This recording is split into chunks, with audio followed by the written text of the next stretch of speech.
Hey folks, and welcome to the Camping Post. In today's video, we're going to share a little DIY hack that we tried to help us simplify our setup for our RV stabilizer jacks. We all know the hassle of packing and positioning blocks or pads underneath the jack feet every time we arrive at a new location. But what if there was a way to streamline this process? Well, we may have a solution that might just do the trick for you. So let's dive in.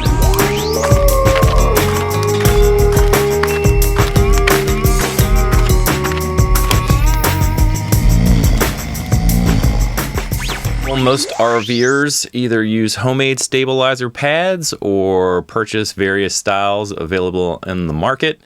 Personally, we used to rely on random scraps of wood or leftover bricks we had lying around.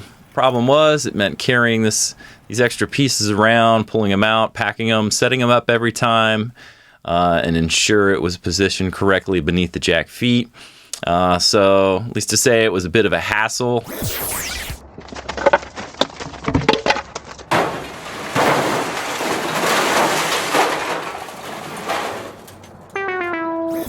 And I usually had my trusty helper to help raise and lower the jacks while I positioned the blocks underneath the feet. During one of our recent trips, as we were setting up, I noticed something intriguing. There were two holes in the bottom of the stabilizer jack feet, and it got me thinking, what the heck are these holes for anyway? Since it's recommended to have something between the feet and the ground, why not mount the blocks directly onto the feet? This would reduce the setup and breakdown process significantly And save storage space. I'm curious if anybody's tried this before. I scoured the internet for answers, but came up completely empty-handed. Now that could mean it's not a common practice or recommended, so if any of you have any insight on this subject, please share in the comments below. Your feedback helps us as well as anybody else that might see this video. Since we were inspired by so many RV hacks we've seen out there on the internet, we decided to go ahead and give this a try ourselves, and here's what we did.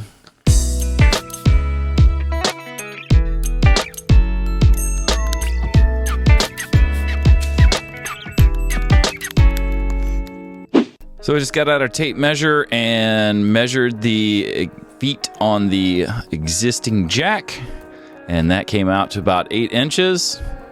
Pretty much the same size as that brick there. See, there's the holes. And we just so happen to have some scrap 2x4s laying around, so we measured those out, 8-inch pieces, so that we could have 4 pieces, one for each underneath each stabilizer. Now you could certainly use bigger boards, wider boards. You could attach multiple pieces together to make larger, bigger blocks. We just wanted to try this out to see how these traveled, to see if there were going to be any issues once we attach these to the stabilizer jack. Then we just cut our 4 pieces of wood using a regular old circular saw.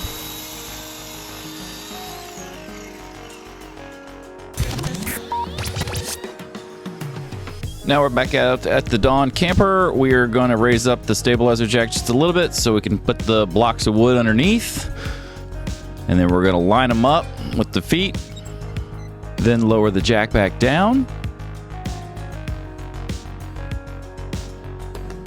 Then if everything's where we want it to be, we will break out our screw and our washer. We got galvanized screw and washer. And we are going to screw that into the piece of wood.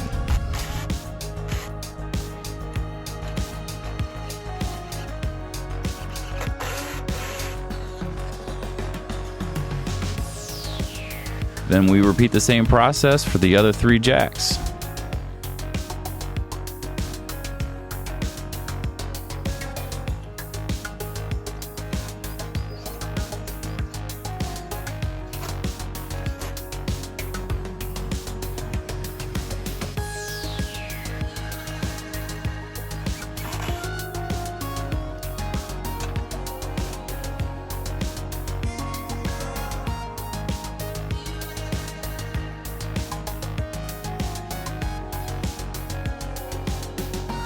And now that we're all done installing those 4 blocks on the 4 jacks, we can raise and lower those. We don't have to put out any pads or blocks. They travel with the trailer, saving us space. And yes, we do know that you can use a socket and a drill to raise and lower these, but we just prefer to do the manual method, and it's one less thing to pack. So even though stabilizer pads are relatively inexpensive, we like saving the time, expense, and space by doing this method. Let us know what you think. And there you have it, fellow campers, a simple and effective way to simplify your stabilizer jack setup. Mounting blocks directly to the feet has made our lives so much easier, and we hope it does the same for you. If you decide to try this hack, be sure to let us know how it works out for you. And as always, if you have any other ingenious RV hacks to share, drop them in the comments below and we'll try to cover them. Safe travels, and we'll catch you on the next video. Thanks for watching. Don't forget to subscribe and turn on post notifications!